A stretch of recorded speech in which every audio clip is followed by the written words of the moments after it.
And this morning we are tracking the tropics. In North Carolina, a state of emergency has been issued for Dare County ahead of Hurricane Erin. A mandatory evacuation order has also been issued for Hatteras Island. Officials are closely monitoring for potential coastal flooding and ocean overwash. And as always, our WXII I-12 weather team has been tracking the storm and is bringing us the newest information at this hour. As you see, we have meteorologist Dylan Hudler. We'll hear from Dylan in just a moment, but first we're beginning with Brian Slocum. You guys have been talking about Erin, seems like for days now. Yes. And we'll for a few more too, I imagine as well, where it's to be a big topic of conversation. A big takeaway we want to make sure that people are aware of: this is not expected to be a landfalling hurricane anywhere. But it doesn't have to be impactful to the North Carolina coast. And we're going to talk much more about the details and the timing of how this is expected to play out. The storm did re-intensify late yesterday evening and has maintained its strength overnight. It's a Category 4 storm and only about 915 miles southeast of Cape Hatteras at this point, although it's much closer to the southwest Bahamas, the Turks and Caicos, and even the Isles of Hispaniola. Tropical storm warnings are in place for several of those islands. Watches are also in place upstream a little bit more. Locally, we're not going to feel the impacts of the wind or the rain from that storm. In fact, it's going to remain pretty warm once again today. We have temperatures that are in the low to mid 70s with some 60s out west first thing this morning under a relatively clear sky early on today. As temperatures heat up, we'll see a few clouds. Temperatures expected to get back into the upper 80s this afternoon. We've been at 89 or better for at least the last 4 days, if not 5. Rain chances will be limited today, about 20%. Could see a few evening showers or storms linger on, but I think this is more of an afternoon threat. Upper 80s for the foothills later on today with northeast winds at 5 and a slow chance for some rain in the mountains that may linger into the evening too, with a high of 83 degrees. So let's go to the hour by hour. You can see the spotty setup. This is mostly driven by daytime heating. Most of the storms along a few leftover boundaries right across the border with South Carolina, and of course in the upslope regions across the Mountain West. High temperatures once again getting close to 90 in the afternoon. We'll bring a few more clouds in for your Tuesday forecast. Persistent northeast winds. There's a front that'll be diving southward, helping to cool temperatures down about a category, about 5 degrees cooler or so, give or take, for your Tuesday forecast in the afternoon.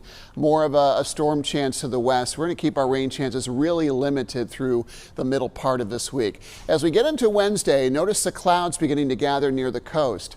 The storm is expected to expand some, and we could see a few of those bands of rain coming in, along with some of the other tropical impacts these storms normally bring well outside of the center.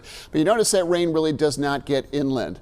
Before we get back to Erin, I do want to quickly mention there's another cluster, disorganized area of storms that could develop a little bit farther down the road sometime later in the week. Right now that has a 50-50 chance. The fact that it's going to be following a path that's very close to what Erin has taken, it will likely go through some struggles. The water gets churned up, a lot of the cooler water gets moved in from the south, and then we'll kind of hamper that development. But we'll have to wait and see. I don't like the looks of this track, especially something coming in from that kind of low angle could also turn similar to how Erin's beginning to turn, but just where that turn occurs. So as we take a look at the forecast path, you can see some weakening is expected. We do expect some fluctuations in strength. As far as how the track is expected to go, models have been really consistent from run to run and showing a very kind of a tight grouping of paths, potential paths for these storms. As a meteorologist, you really like to see that. The issue, though, is that they've been tracking them a little bit farther to the west, and meteorologist Dylan Hudler joins us now. Going to talk more about that. We've been watching the satellite presentation in the last couple of hours, Dylan. When we get the new update at 8 a.m. this morning, this may be a stronger storm. Yeah, very well, maybe. In fact, at this point, I expect it to be a very impressive, powerful hurricane on satellite imagery this morning.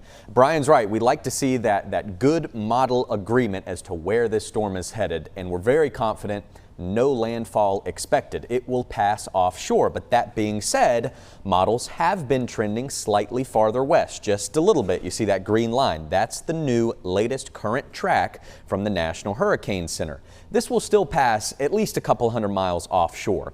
But Erin is a big, powerful major hurricane that's growing in size. So it's not going to take much for those big waves and that rough surf to reach our coast, especially the Outer Banks, which stick out and are more vulnerable. Some of those most intense and largest wave heights will stay offshore, but still very, very choppy ocean expected as Erin approaches and passes by through the middle of the week. You see a high surf advisory from Carolina Beach all the way up through Atlantic Beach, Hatteras, and then up the Outer Banks toward Nags Head. Again, it's also going to be pretty breezy as Erin passes by, and depending on that exact track, the Outer Banks could see some 40 to 50 mile-per-hour wind gusts, possibly reaching tropical storm strength, even though Erin is far offshore. So the bottom line is Erin is a big, powerful hurricane, and as Brian mentioned, it doesn't have to make landfall to be impactful. The more significant impacts could possibly be at the Outer Banks with some coastal erosion, overwash, coastal flooding along Highway 12.